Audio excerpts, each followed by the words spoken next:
Hey, this is Wei from the Six Figure Academy.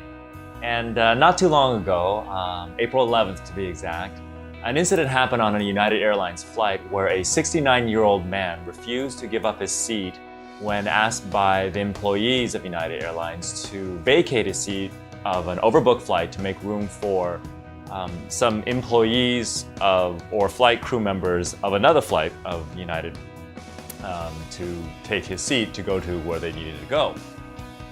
Because he didn't give up his seat, they ended up dragging him off the plane, which resulted in him getting injured and then sent to the hospital.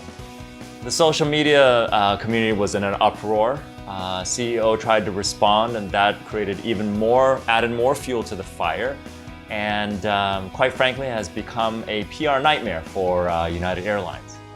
Now, today's video is not to talk about who was right or who was wrong, because we all know, or maybe we don't, that when we start to make judgment calls of what circumstance is right, who was right and who was wrong, more often than not, we do that because we actually don't know why people do certain things that they do. And that's really the topic of today, is how we as entrepreneurs can learn from that event with United Airlines and how that's related to our own money story. Yeah, you're probably wondering, well, how is he going to make that connection?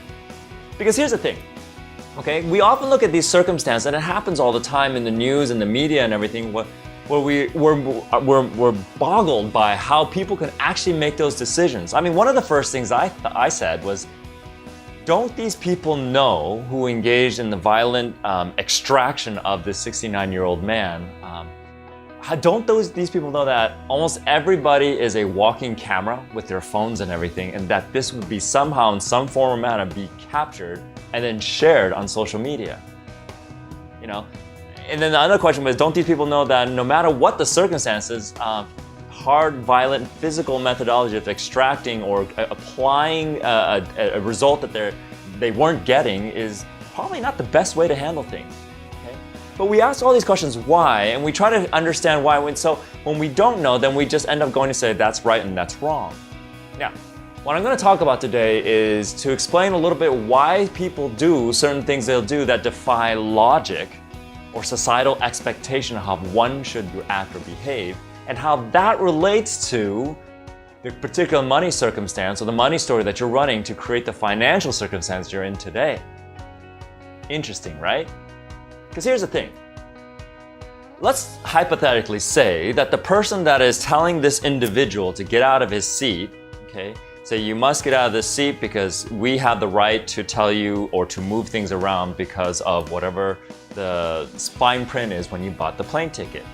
If you say no, we have the right to, whatever the case may be. The guy says no, 3 other people comply, and so that individual who's asking that person to leave says, I don't know why, 3 other people have complied, you're the only one that doesn't.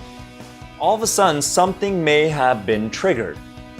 Okay? This person of authority, expecting everybody to comply, now there's one person that's not complying, triggers a piece of old story that they potentially grew up with, which was, if you defy authority, you get in trouble. Now, maybe they grew up with a little bit of trauma and saying that, I'm consistently not being heard, not being acknowledged, and then their baggage, so to speak, their emotional baggage gets lit up. The unconscious mind kicks a story into high gear, which then runs independent of logic or social reasoning.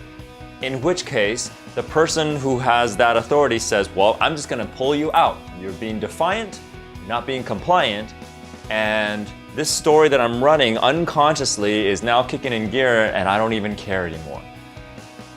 Logic goes out the window and they behave a certain way, and ergo, that's what happens. Now, I'm not saying that that's exactly what was going on with the individual or whoever pulled that man out. However, time and time again, when we see people behave in a way that defies logic or social constructs of what we expect people to behave civilly, it is because there is a story that starts to run.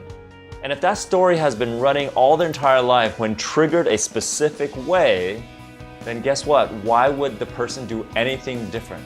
It's what they already know how to do. And at that point, they're blinded and by the level of baggage and everything, and they just keep doing that. Now, how does that relate to us as entrepreneurs? Why is this something that we need to pay attention to? Well, if that's a story that can run about a behavior about defying authority, how about a money story that's been running all your life that kicks into high gear when you're about to make a really important sales decision, when you're about to make a really important financial decision that will impact the growth or the demise of your business?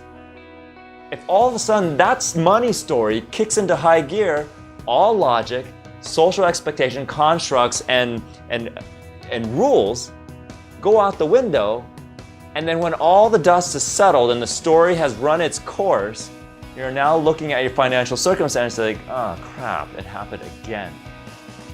Right?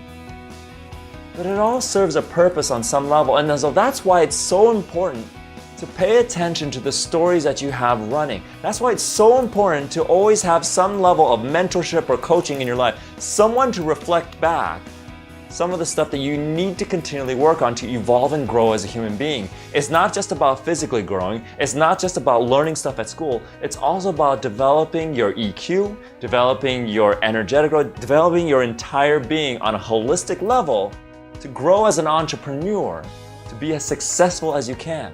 Because here's the bottom line. Your business as an entrepreneur cannot grow unless you grow. I've said this over and over again.